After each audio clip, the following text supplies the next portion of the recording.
Hinamak na manugang. Kabanata 33. Bagamat hindi alam ni Jane Lewis kung saan nakuha ni Alex Dixon ang kanyang tiwala, sinundan pa rin siya nitong palabas ng pinto. Excited man si Old Lady Lewis, matapos mag-sorry kay Jane Lewis ay naramdaman niyang medyo nahihiya ito kaya nauna na siyang sumakay sa sasakyan.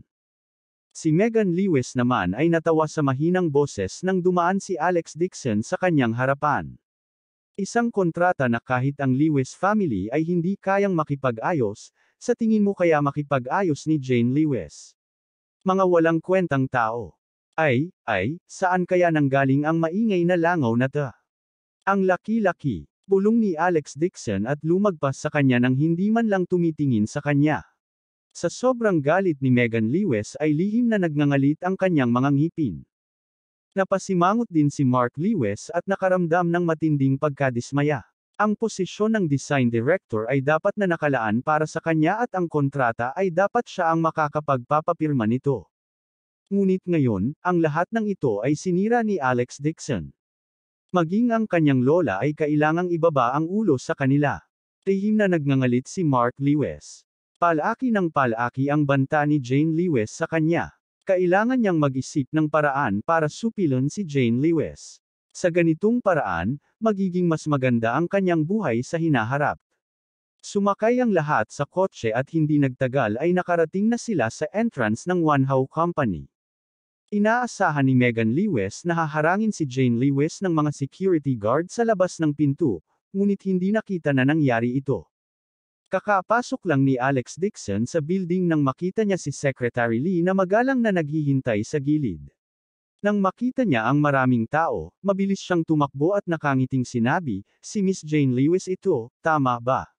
Kami, si Pangulong Wang, ay matagal nang naghihintay." Mabilis na naabutan ni Old Lady Lewis at nagtanong, "Secretary Lee, willing ba si President Wang na pumirma ng kontrata sa amin?" Binigyan siya ni Secretary Lee ng patagilid na tingin. Malamig niyang sabi, "Ano ang kinalaman nito sa iyo?" Natigilan ang tono ng matandang ginang Lewis at sa sobrang galit ay hindi siya makapagsalita. Nang makita ng iba ang kakaibang ugali ni Secretary Lee, lahat sila ay napatingin kay Jane Lewis na nagtataka. "Hindi ko rin alam kung anong klaseng ecstasy ang ibinigay niya kay young Master Dixon," mahinang ungol ni Megan Lewis at napuno ng selos ang kanyang puso. Nais din niyang gawing obsessed si young Master Dixon sa kanya ngunit hindi man lang makakuha ng pagkakataon. Hindi nagtagal, sinundan nila si Secretary Lee sa opisina ni Wang Lizu. Matagal nang natanggap ni Wang Lizu ang balita na darating ang asawa ni young Master Dixon. Upang maiwasan ang anumang hindi posibleng mangyayari, paulit-ulit siyang humingi ng kumpirmasyon kay Sung Yuluo sa mahabang panahon. Matapos makakuha ng tiyak na sagot, kinabahan siya at mabilis na pumunta sa pintuan para salubungin siya. Sa sandaling makita niya sina Jane Lewis at Alex Dixon, nag-react si Wang Lizu at nanatili sa tabi ni Jane Lewis. Ang mukhang ordinaryong lalaki ay si young Master Dixon. Hindi siya nang ahas na magpabaya. Mabilis siyang lumapit sa kanila at nagsali ng tsaa para sa kanila. Ginawa niya ito ng personal at kumilos na parang isang utusan. Kinaway ni Alex Dixon ang kanyang kamay at sinabing, "Bilisan mo at pirmahan mo ang kontrata." "Oo, Miss Lewis. Nakahanda na ang kontrata. Kailangan ko lang itong pirmahan." Nakangiting kinuha ni Wang Lizu ang kontrata at iniabot ito kay Jane Lewis. Nagtaka si Jane Lewis, ngunit si Mark Lewis at ang iba pa ay sobrang inggit. Nataranta na pinirmahan ni Jane Lewis ang kontrata at nagtanong, tungkol sa blueprint. Nagmamadaling sumagot si Wang Lizu, "Naimbestigahan na namin ang disenyo. Iyo ang disenyo nito. Bukas, ipapalabas namin ang pahayag ng buong media ng lungsod. Hihingi din ng paumanhin ang aming One How Company para sa problemang naidulot namin sa iyo."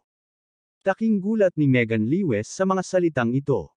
Paano magiging masunurin ang One How Company kay Jane Lewis? Parang pinalibutan ng mga bituin ang buwan. Anong karapatan ni Jane Lewis para makamit ang karangalang ito? Naging maayos ang lahat. Pinirmahan niya ang kontrata, tinapos ang mga detalye ng pakikipagtulungan, at ginawa ito ng sabay-sabay. Maging ang One How Company ay nagbigay ng bahagi ng kita sa Lewis family, na labis na ikinagulat ni Old Lady Lewis. Hanggang sa lumabas sila sa One How Company, wala ni isa sa kanila ang nang-ahas na maniwala na ang bagay na gumugulo sa Lewis family sa loob ng mahabang panahon ay talagang nalutas ng napakadali. Jane, you did well this time. You should rest for one more day today. Bukas, magkasama kayo ni Alex para magtrabaho. Puno ng pulang ilaw ang mukha ni Old Lady Lewis. Bihira sa kanya ang purihin si Jane Lewis. Tumango si Jane Lewis. Nagtataka pa rin siya kung bakit siya pinahahalagahan ni Wang Lisu. Hindi kaya may isang young Master Dixon na palihim na nagmamasid sa akin. Makalipas ang ilang oras, sa Yan Capital, sa Suklan Group, sa gitna ng Jing City, sa itaas na palapag ng isang CBD business building, dalawang babae ang nakatayo sa harap ng isang glass window. Ang isa sa kanila ay isang dalagang nakasuot ng puting Chanel suit at isang pares ng itim na high heels. Ang kanyang itim na buhok ay nakatali sa isang bun at siya ay may malamig na ugali. Bakas ang pagmamataas sa kanyang mga mata parang phoenix. Napakaganda ng kanyang mukha at sa sobrang ganda niya na walang makatingin sa kanya. Gayunpaman, ang malamig na titig niya ay naging dahilan ng pag-urong ng maraming lalaki. Sa tabi niya ay nakatayo ang isang dalaga na nakasuot ng itim na suit at mukhang sekretarya. Hawak niya ang isang asul na folder sa kanyang kamay.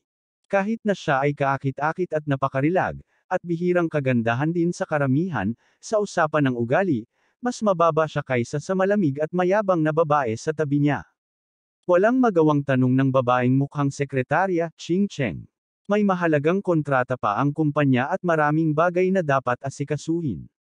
Bibisita ka ba talaga sa Jinling City nang walang pakialam sa trabaho dito?